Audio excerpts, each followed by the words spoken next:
Hi everyone, this is the Twice Exceptional Teacher podcast, and this is our first episode, and today we're going to be talking about how my dyslexia has shaped me. So imagine you're a bright, motivated, and capable student, but no matter how hard you try, it just feels like nothing is clicking and nobody is understanding you. This is kind of what I've experienced. I thought that this podcast would be a great opportunity for me to kind of explain my thinking and how I can share my thinking to other people around dyslexia. So before I start off telling you my story as a student, I wanted to give kind of a background of where I am right now. I'm currently a pre-service educator in Northern Arizona. I am in my third term of practicum. I'm currently in a 5th grade EPA, which is like our gifted education setting. And I will be moving to student teaching full-time in January. It's currently November, so I have a couple months. But yeah, I think that I've been able to do a lot of reflecting on how gifted education is different, but also the same, and hasn't really progressed much since I was in school. And I have some interesting tidbits as a dyslexic person who grew up in a high-achieving setting. So before I get into my teaching philosophy as a dyslexic teacher, teaching dyslexic students, I want to get into my personal background and kind of let you guys have a feel of how I've gotten to this place in my life and how dyslexia has led me to become an educator and how it's made me super passionate about teaching, especially teaching students with dyslexia. So way back when I was in kindergarten, I was given, along with everyone else, the gifted education test. And that would be admission into the GATE program, which is the Gifted and Talented Education Program, which basically meant that it was full-time gifted education. So from Monday to Friday, from bell to bell, we were in gifted education. So I kind of noticed that I was a little bit different from my peers when I hit around 2nd grade. Obviously in like 1st grade, we started picking up on alphabetic knowledge, and I never really had any memories of 1st grade and it being really impactful. And I've talked to my parents a billion times about my experience, and 1st grade wasn't really a warning sign. 2nd grade was a warning sign. I got to 2nd grade, all of my friends in gifted education were reading at 4th grade material, and I was not. I did not want to read. I didn't want to read to my parents. I didn't want to read to my teacher. I could not read. I couldn't. And unfortunately, in my situation, my teacher did not do what I think would have been the most beneficial for a dyslexic student. My parents were obviously concerned that I was not reading, and especially because my sister was reading chapter books by the time she was in 1st grade. So it was a big disconnect between my sister and I, and so my parents were obviously worried about me, and they talked to my teacher, and they were like, hey, we have an idea that Lily might be dyslexic. Do you think that we could get her referred to special education services? I was not referred. My teacher pretty much told my parents, Lily's high achieving and everything else, and she can cope. So, therefore, she does not need special education services. In that moment, if my teacher treated my dyslexia seriously, I would have not had the same experience in school as I did, and it wouldn't be as traumatic, which we'll get into. But that's kind of like when I knew I was different, was 2nd grade. And then I moved on to 3rd grade. And in Arizona, if you don't know, in 3rd grade, if you cannot read, you cannot move on to 4th grade. And immediately, my teacher, Miss Klein, love her, she noticed that I was a little bit off, that I could not read at all by the time I hit 3rd grade when all of my peers could. And she advocated to get special education services, did not receive special education services from my school. which is crazy because I was dyslexic but I was high achieving. I was high achieving in everywhere else, and I was doing well as a student. I had coping skills that I developed in second grade to overcome my dyslexia. I say that very lightly, and basically just deal with it. And so even though my teacher advocated for me, did not receive special education services. But my teacher did everything that she could in order for me to get some kind of help. She would hold me in after school instead of me going to my after school program, and I would read with her, and I would do my special games on the computer that would help me read, and she got me signed up for this program that was meant for dyslexic students and kids receiving special education services. It was called Lawyers for Literacy. Lawyers would sit down with students every Wednesday evening, and we would read. We would read out loud, and it was the most painful process ever for me, but it was incredibly helpful for me to build confidence in reading with a person I didn't know. There was no stress. I didn't know this person. I was never going to see this person ever again. She made it a point to make sure that I was receiving some sort of help. And she is the reason why I am becoming a teacher. I dedicate my entire teaching to this woman. She noticed when I was failing. She noticed that I was struggling, and she made it a point for me to not fail. And she was the first teacher I had ever had who noticed my struggles and helped me through them. Ultimately, I never received any kind of special education services ever. I was never evaluated, but I do self-diagnose as a dyslexic person because I have all the traits. I've been told by multiple teachers my entire life that I'm dyslexic, and yeah. So now I kind of want to get into like the experience as a student with dyslexia and how kind of give some other teachers some insight on how their students might feel in their classroom. I will be honest and say that school was pretty traumatic for me as a dyslexic student.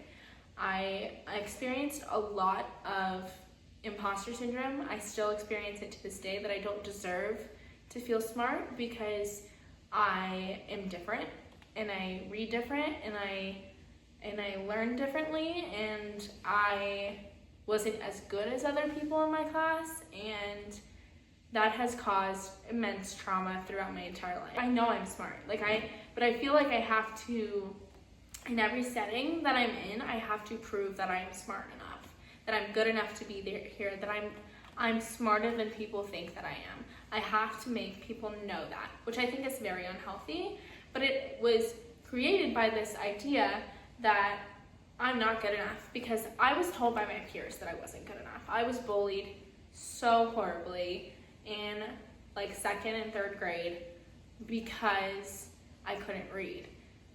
And when we get into the Gifted Education podcast episode, I will talk more about this, but I do think that GATE created this idea that everyone has to be the best. Everyone has to be better than each other. It's a competition when you enter the room, when you exit the room, when you are on the playground, like everything is a competition. And I think when my struggles were very apparent, and with reading, they become so apparent because we were doing popcorn reading and I was the one kid in class that couldn't do it. And I think because we grew up in that competitive setting, kids thought it was fine to make fun of me, to bully me, to make me feel stupid. And ultimately that's left a mark on me forever. It's created immense anxiety around school and frustration. And I'm mad at my teachers. I wish that someone noticed me. And I think not being noticed really hurt me in the long run. And I do think that my motivation, even into adulthood, is to prove people wrong. To prove people that I am smart and I know that I'm smart, and I need you to know that I'm smart, which I think is super unhealthy. And I can recognize that about myself, and I've done a lot of reflection, especially being in a gifted education setting this year, that wasn't a great upbringing. Do I blame anyone for me being in gifted education? No. I think that it has created me to be a great student. I think that I am set up for success when I enter a classroom, and from kindergarten to senior year of high school to college. I felt so smart when I got to college. But I think I was in a constant state of anxiety when I was at school because I was in these high achieving classrooms and not high achieving in certain aspects. And that was really, really hard.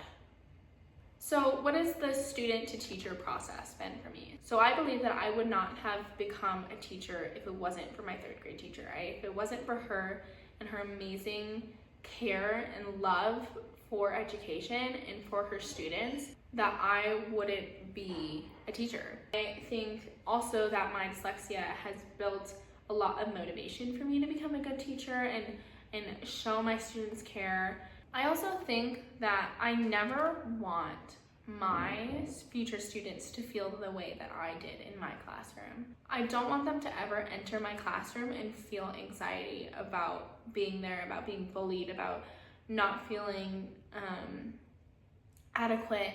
I just want my students to know that I care about their needs, and I'm also going to advocate for them. And I think it's really interesting right now. Like I said, I'm in gifted education right now in my placement, and I have a student who reminds me so much of me when I was in school. She is very apparently dyslexic, but she is so bright. She is so bright. She is so high achieving, but she also never received any special education services and is very apparently showing dyslexic traits. We are getting to the point where it's like she needs services, but she's not ever going to get them. And she is in 5th grade, and she's not gonna get them when she goes to middle school, and nobody cares. And like, what do you do? My teacher does her best in supporting her and advocating for her, but ultimately it's not up to her. I see so much of myself in her that I am super empathetic to her, and it has just, again, like lit that fire under me. When I have my own classroom, there's no way that my student is not going to be advocated for if they need it.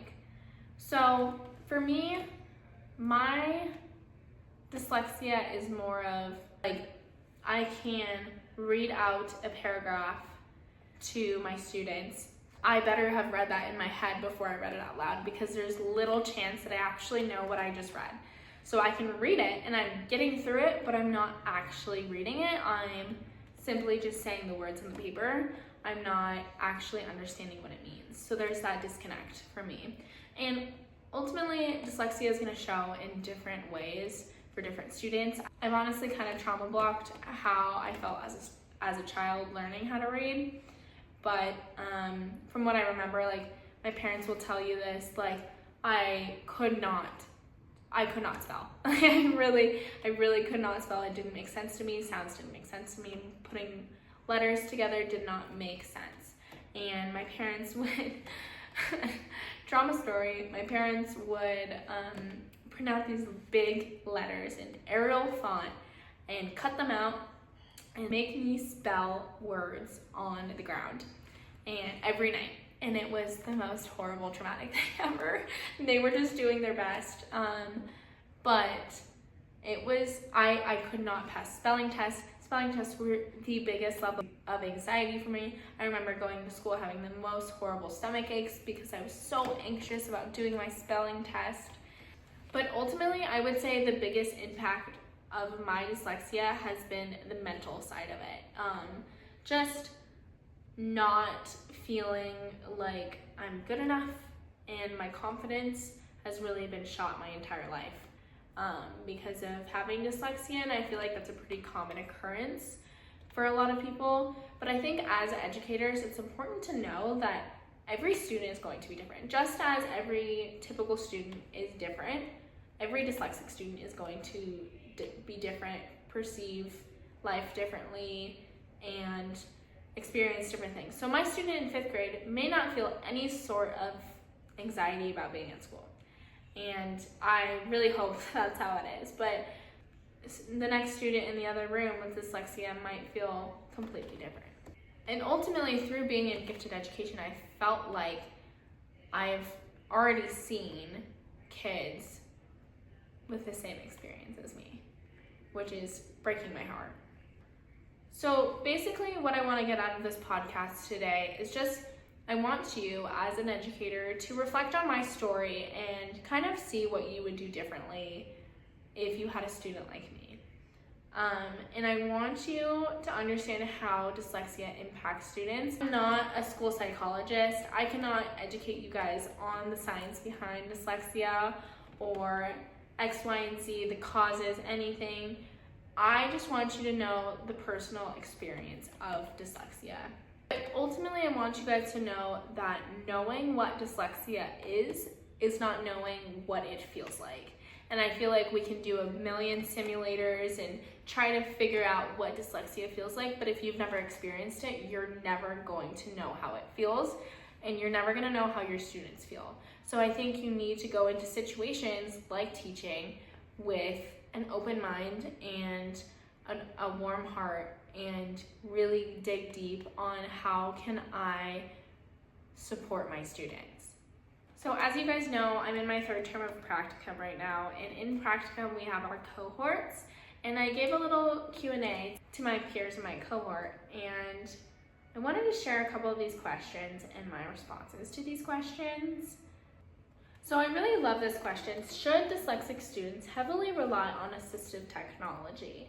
What are some different methods that teachers can use in the classroom for dyslexic students? I love this question.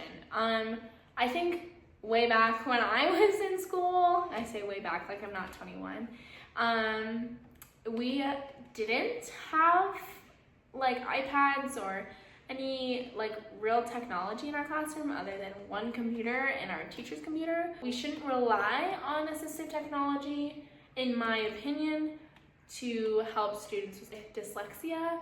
I think as a person who grew up in K-12 from the late 2000s to the 2010s, I think that I know that I didn't have like iPads in my classroom to be able to take a picture and have it read it out to me. Do I think that could have been beneficial to me? Yes. But I think the best thing that you can do as a general education teacher is just recognize the signs and advocate for your student. And if that comes with assistive technology, which most assistive technology comes through IEPs, that's amazing. And if that works for your student, and if that works for you as the teacher, I think that's amazing. However, I don't think that it's an end-all be-all, and the ultimate cure of dyslexia is assistive technology. I do think that we need to challenge our kids with dyslexia. I think only having students rely on voice to text isn't going to help them grow. I don't want this to sound like I'm anti-assistive technology in the slightest. I think it's an amazing thing. I think there is so many awesome things that are developing for supporting students with dyslexia and other disabilities, but I do think that we do need to challenge our students with dyslexia. I think that's the one good thing that I got from gifted education, is that I was held to high expectations. But I do think we shouldn't, especially as new teachers, rely on iPads or voice to text to support our students 100%. I love this question. I don't know anything about dyslexia. What is my priority, or where should I start as a teacher? I think a big worry for us as new teachers is knowing the warning signs, knowing how to advocate for our students. And I think that's a beautiful question, admitting that we can be ignorant about certain learning disabilities or physical disabilities or any of that. I wouldn't say that I'm the most knowledgeable even on dyslexia. And I think the best priority you can have as a first year teacher is knowing the warning signs, knowing how to talk to your administration or special education services, knowing the process of testing for students, and overall just supporting and caring about your students' well-being. I think the best thing we can do as a general education teacher is be that number one cheerleader for our students, and knowing that they can come to you if they're experiencing these feelings of anxiety, of worry, of frustration, and that you have a safe space for these students. We're not school psychologists. We can't diagnose students with dyslexia, but we can support our students throughout the process. I think that that's the priority you need to have throughout your entire teaching career, not just your first couple of years. Okay, I really also love this question as well. How can I challenge students with dyslexia in their own way of thinking? Honestly, with this question, I would bring up the point that dyslexia has nothing to do with intelligence. It has everything to do with the way our brains are wired. Again, like, I was a high achieving student. I consider myself smart nowadays. But I am also aware that I have dyslexia. And I think challenging is an interesting concept for that. I think for challenging your students, you give them the same material as everyone else. You just provide a little bit of support along the way.